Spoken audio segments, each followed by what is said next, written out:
প্রতিবন্ধীদের জন্য সংসদ ভবন সংলগ্ন শহীদ ফারহান ফায়াজ মাঠ উদ্বোধন করেন উপদেষ্টা আসিফ মাহমুদ।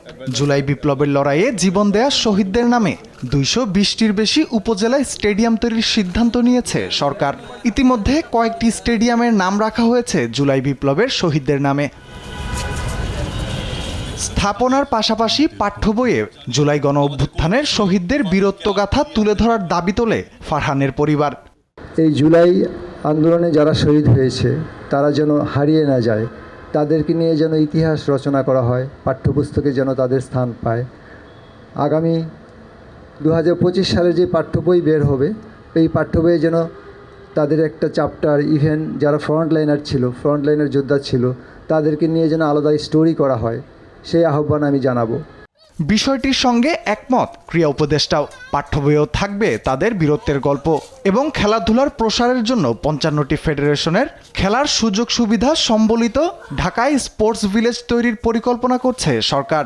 কনসেপ্টটা এরকম যে 55টা ফেডারেশনকে একই জায়গায় অফিস ফ্যাসিলিটিস করে দেয় এবং একই সাথে খেলাধুলার সকল ধরনের ফ্যাসিলিটিস মাঠ করে দেয়। একটা বড় প্রজেক্ট হিসেবে এটা আমরা নেওয়ার চিন্তা করি। যেই দেশগুলো এখন আমাদেরকে এই পরিস্থিতিতে সহযোগিতা করতে আগ্রহ দেখাচ্ছে তাদের থেকে কারিগরি এবং আর্থিক সহযোগিতাটা নিয়ে একটা স্পোর্টস ভিলেজ ঢাকায় করার এবং সেটার পরিকল্পনা চলমান আছে।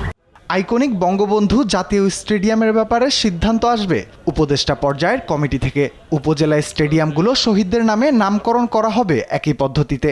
একই সাথে বঙ্গবন্ধু স্টেডিয়ামের একটা স্টেডিয়াম তো এরকম হতে পারে না, ভেতরে ঘিঞ্জি অবস্থা, ময়লা ফেলে রাখা। সৌন্দর্য বর্ধনের জন্য আমরা ব্যবস্থা নেব, যথাযথ ব্যবস্থা নেব।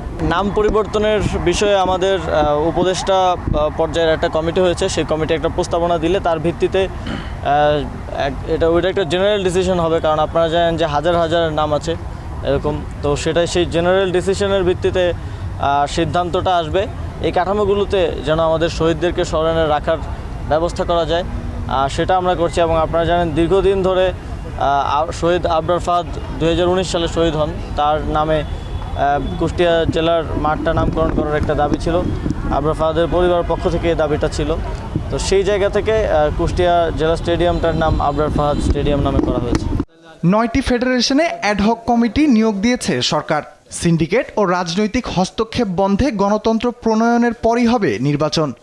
নির্বাচনের জন্য আমরা চিন্তা করেছি যে প্রত্যেকটা ফেডারেশনেরই একটা কনস্টিটিউশনাল ফ্রেমওয়ার্ক থাকা উচিত। আপনারা জানেন কয়েকটা ফেডারেশন ছাড়া বাকিদের সেটা নেই, এবং সেখানে যাতে কোনো প্রকার সিন্ডিকেট করে নির্বাচন করা কিংবা ভোট কেনাবেচা করা সেই বিষয়টা যাতে ফিরে না আসে। প্রত্যেকটা ফেডারেশনের কনস্টিটিউশনাল একটা ফ্রেমওয়ার্ক থাকবে ইলেকশনের জন্য, যাতে করে এর আগে যেরকম ফেডারেশনগুলোতে রাজনৈতিক বিবেচনায় লোকজন এসেছে সেটা বন্ধ হয় এবং প্রকৃত ক্রীড়াবিদরাই এবং প্রকৃত ক্রীড়া সংগঠকরাই ফেডারেশনগুলোর দায়িত্বে আসতে পারে।